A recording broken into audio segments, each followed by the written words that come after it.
1월 23일 목요일 날마다 말씀과 동행하는 동행 묵상 시간입니다. 여호수아 15장 1절에서 19절 선두에 선 유다 지파와 갈렙이라는 제목입니다. 오늘도 하나님 말씀으로 하루를 시작하시는 여러분들에게 하나님의 은혜가 있으시기를 주님의 이름으로 축원합니다. 어제 갈렙의 신앙에 대해서 말씀을 들으셨습니다. 85세 노인이었던 그는 아직도 영육간에 강건했고 산지에 크고 강해 보이는 아낙 자손들이 거하는 헤브론을 취하게 됩니다. 하나님이 함께 하심으로 가능했던 일이고 비록 이방 출신이었지만 공정하신 하나님을 믿는 갈렙의 신앙은 언제나 공정함을 경험하게 됩니다. 오늘 본문은 유다 지파의 땅 분배와 관련된 본문입니다. 크게 두 문단으로 나눠져 있는데요. 1절에서 12절 먼저 보시겠습니다.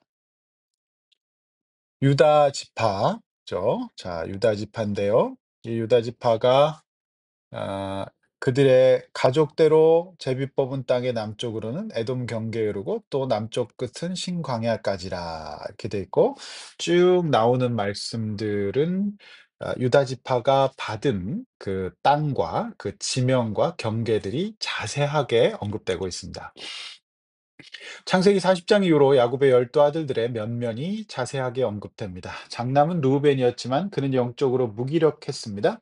이스라엘 역사에 있어서 사실상 중심 역할을 했던 지파는 오늘 본문의 유다 지파였습니다.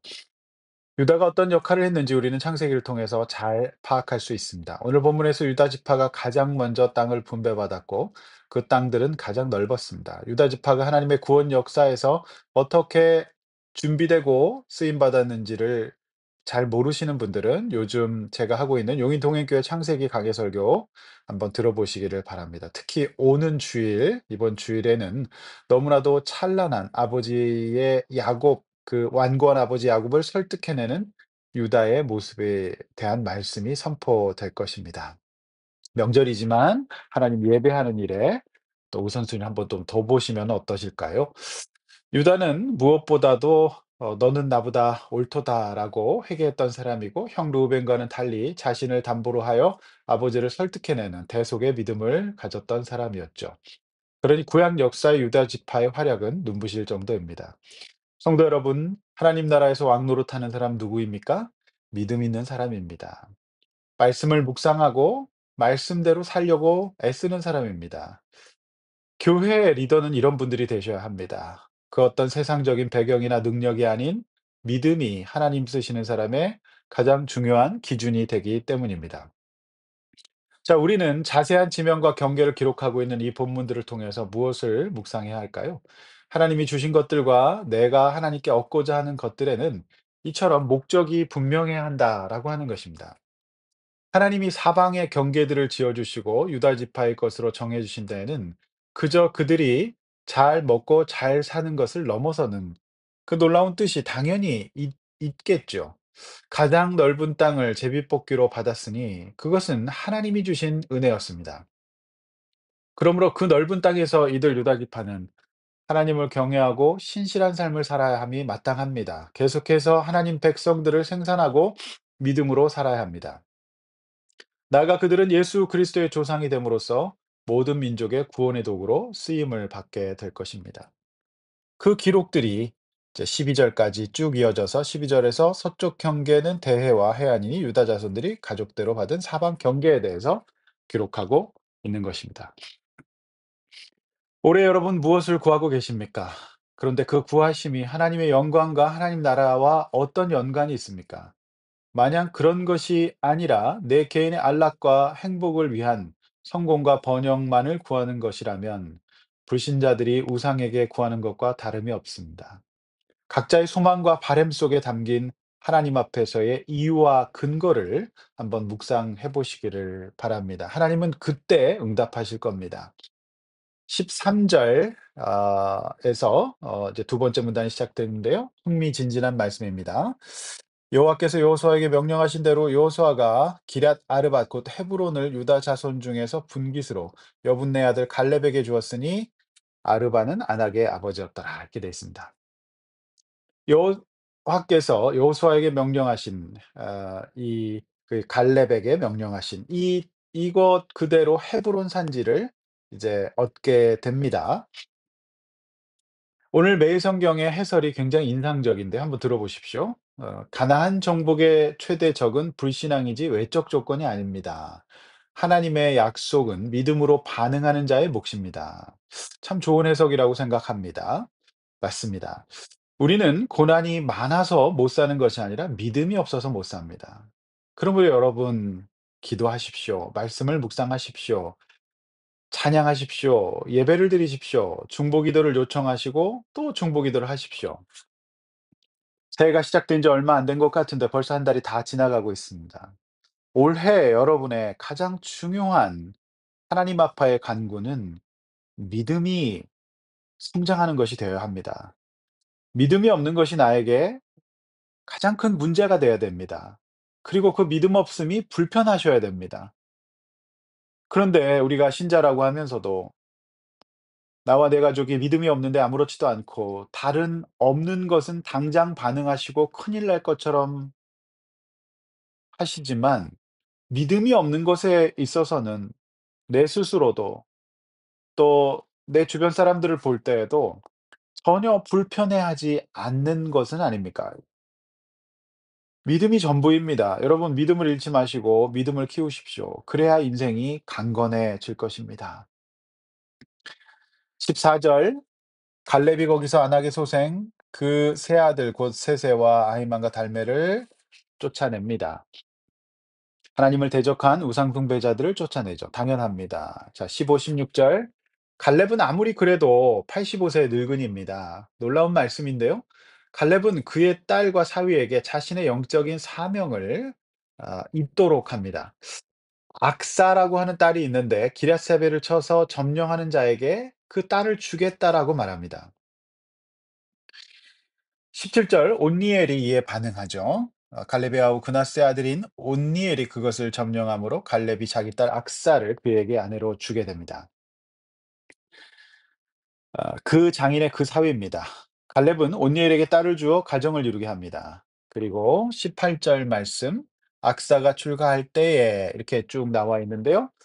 역시 산지인 그곳에서 살 것을 악사는 마다하지 않았습니다. 또 그의 아버지 그 딸입니다. 현실적으로 살아갈 수 있는 대책을 요구하는 한편 19절 저는 이 말씀이 참 좋은데요. "내게 복을 주소서." 이렇게 얘기합니다. 영적인 복을 구하는 것이죠. 신앙은 가정에서 전수됩니다. 그 부모가 무엇을 추구하고 어떤 싸움을 싸우느냐가 그 자녀에게 그대로 이어집니다. 무엇보다도 오늘 우리는 혼인, 결혼이라고 하는 것에 대해서 다시 생각해 봐야 합니다. 하나님을 혼자 쫓던 사람이 이제 또 다른 하나님을 쫓는 사람을 만나서 둘이 함께 하나님을 쫓고 섬기고 하나님의 뜻을 받들어 하나님의 사명을 감당하는 이 구조, 이것이 바로 혼인이라고 하는 겁니다. 특별히 그리스도인의 혼인은 그렇습니다. 이 과정에서 갈렙은 무엇보다도 자신이 평생 추구해왔던 하나님 앞에서의 삶을 계승할 사위를 찾았습니다. 또 그런 딸이 되기를 원했어요. 사윗감을 찾는 데 있어서 다른 것보다도 그 믿음, 그 하나님의 뜻, 험지를 찾아가며 하나님 앞에서 그 산지를 정복하는 기쁨, 이것을 아는 사위를 찾았던 겁니다. 오늘날 결혼 문화가 많이 타락했습니다. 혼인을 통해서 개인의 욕심과 자랑만 가득하고 우상 숭배만 가득합니다. 그리고 그 혼인에 헌신과 희생은 없고 불편하고 힘들면 바로 그만둡니다. 혼인은 그런 것이 아닙니다. 영적으로 서로 세워주고 잊어버릴 수 있는 사명을 다시 찾는 것입니다. 그때 하나님께서 복을 주십니다. 그러나 세상 사람들 또 교회 안에 있는 사람들도 이 혼인의 뜻을 모르고 그저 하나님의 복을 구하지 않고 세상의 복만을 구하니 고난과 불행에 취약하고 그 일을 맞았을 때 곧바로 지옥을 살게 되는 너무나도 취약한 가정을 만듭니다. 그리고 그 속에서 상처 많은 자녀들이 성장하게 되는 것이죠. 그런 하나님과 함께 난관을 극복하고 사명을 감당하는 이들 온니엘과 악사 부부는 오늘날 그리스도인의 결혼과 가정이 어떻게 되어야 하는지를 잘 보여주는 귀한 본문입니다. 여러분 어떤 부부이십니까? 또 아직 혼인하지 않아서 배우자를 찾고 계시는 우리 청년들 계십니까? 저는 오늘 이 본문이 그 선택의 기준과 목적을 잘 보여주고 있고, 그리스도인의 가정이 왜 혼인하고 무엇 때문에 혼인해야 되는지를 보여주는 본문이라고 생각합니다. 저는 우리 용인 동행교회에 이런 온리엘 악사 부부들이 있어서 얼마나 감사한지 모릅니다. 저는 꿈꿉니다. 하나님, 이러한 가정이 더 나오게 하시고, 이 가정을 통해서 계속해서 하나님의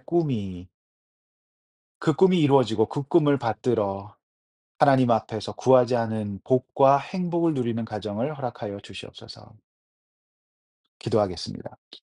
하나님 감사합니다. 오늘 우리가 구하는 것이 목적이 분명해야 합니다.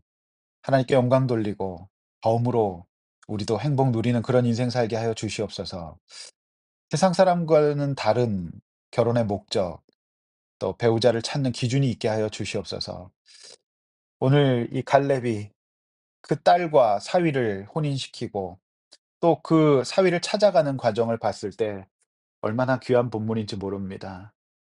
주여, 우리 공동체에 정말 온니엘과 악사 부부들이 생겨서 하나님 나라의 큰 도구로서, 또 그곳에 태어나는 자녀들이 또 다른 악사 온니엘이 되고 갈렙이 나오는 귀한 하나님의 선순환이 이 가정을 통해서 이루어지게 하여 주시옵소서. 오늘날도 온전히 주님께 맡겨오며 예수님의 이름으로 기도하옵나이다. 아멘.